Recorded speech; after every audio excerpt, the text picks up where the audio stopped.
Assalamu alaikum wa rahmatullahi wa barakatuh, chers candidats et candidates. J'espère que vous allez tous bien. Nous en venons au niveau de notre septième leçon qui porte sur les caractéristiques du potentiel d'action. Mais on va avoir seulement ces caractéristiques du nerf, d'accord, du neurone du moins. Donc, on va voir les caractéristiques du potentiel d'action au niveau du neurone, notamment la période réfractaire, la loi du tout ou rien et véritablement l'intensité seuil, d'accord, au niveau d'une fibre nerveuse. Donc, on commence par le potentiel d'action. Donc, ici, vous avez, là, c'est l'endroit où on peut faire la stimulation. Là, c'est le bouton avec lequel on peut appliquer la stimulation. Et ici, c'est la fibre nerveuse. Là, c'est notre écran de l'oscilloscope. Donc, si, par exemple, on amène une intensité, d'accord, à 17, on fait la stimulation. Donc là, ce qui est en jaune, c'est l'intensité de la stimulation qui est appliquée. Et ce qui est ici en bleu ciel là, ça c'est la réponse de la fibre nerveuse.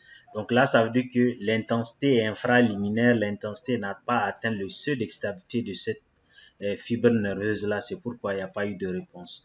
Quand j'augmente ça donc à 27, c'est même chose, c'est toujours une intensité infraliminaire. Mais par exemple, quand j'amène ça à 60, à 65, d'accord, là donc nous avons atteint le seuil d'excitabilité de la fibre nerveuse et elle a répondu par un potentiel d'action. Donc, et maintenant, quand on augmente cette intensité-là, même si elle part jusqu'à, on va dire, 79, l'amplitude du potentiel d'action ne change pas. D'accord? Quand on augmente, l'amplitude du potentiel d'action ne change pas. Donc là, ça veut dire quoi? Ça veut dire que au niveau d'une fibre nerveuse, nous avons une intensité seuil à partir de laquelle la fibre nerveuse répond. Et sa réponse est d'emblée. Même si on dépasse cette intensité seuil-là, on aura toujours la même réponse. Et c'est ça qu'on appelle la loi de tout ou rien. Donc, vous avez l'explication ici où on dit donc, le potentiel d'action est une brusque modification du potentiel de repos dû à une stimulation électrique de la cellule nerveuse. Les cellules nerveuses sont les seules capables de créer un potentiel d'action. Donc, nous avons ici les différentes phases, notamment la dépolarisation, la repolarisation, l'hyperpolarisation et le retour au repos que nous avons vu dans les leçons précédentes. On dit que ce potentiel est créé si l'intensité de la stimulation est suffisante. On dit que le neurone répond à la loi de tout ou rien. En dessous du seuil d'intensité, il n'y a pas de potentiel d'action, c'est ça le rien. Et au-dessus de ce seuil, il y a potentiel d'action qui est le même, quelle qu'en soit l'intensité de la simulation et augmente. Donc là, c'est ça le tout. Donc on peut revenir au niveau du menu principal pour parler maintenant de la période réfractaire.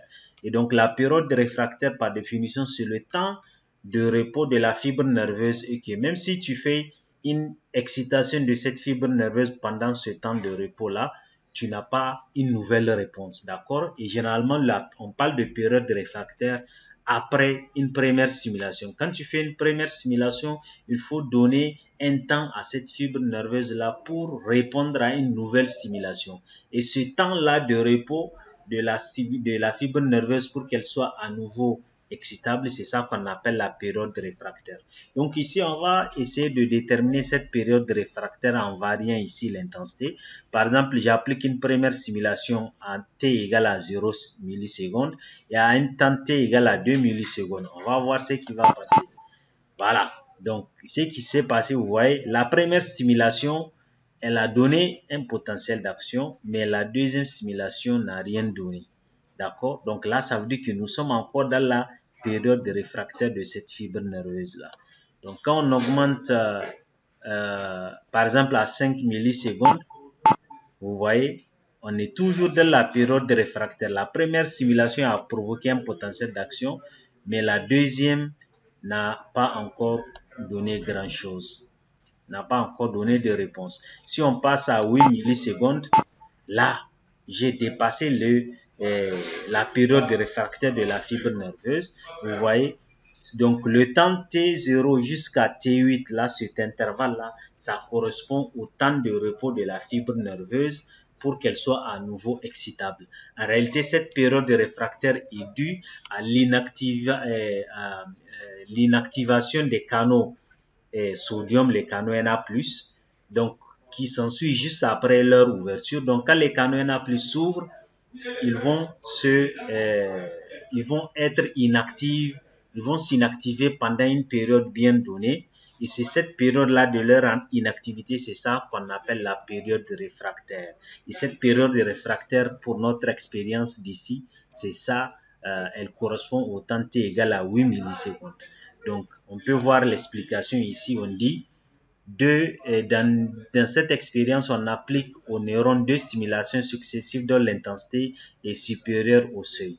Lorsque les deux stimulations sont suffisamment éloignées dans le temps, on obtient un potentiel d'action après chacune des stimulations. Lorsque le délai entre les deux stimulations est trop court, on n'obtient pas de réponse après la deuxième stimulation. Il y a donc, après une stimulation, une période durant laquelle le neurone est incapable de répondre à une nouvelle stimulation. C'est la période réfractaire. Donc voilà ce que nous pouvons dire pour l'instant pour cette leçon. Je vous remercie.